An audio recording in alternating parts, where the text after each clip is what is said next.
নমস্কার বন্ধুরা, দেখুন সেফটি ট্যাঙ্কের ভেতরে প্লাস্টার আর নেট সিমেন্ট করা যতটা দরকার, বাইরেটাও কিন্তু খুবই দরকার।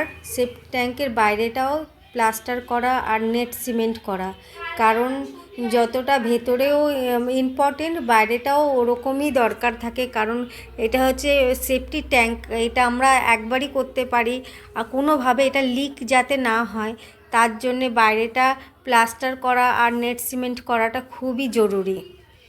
আমাদের সেফটি ট্যাঙ্কের বাইরেটা এখন নেট সিমেন্ট হচ্ছে, প্লাস্টার হয়ে নেট সিমেন্ট হচ্ছে। আর এই কলের যে পাইপটা আছে ওইটা একটু নড়ছিল বলে মশলা একটু বেঁচে গেছিলো, তো ওইটা দেওয়া হয়েছে যাতে ওইটা জমে যায়।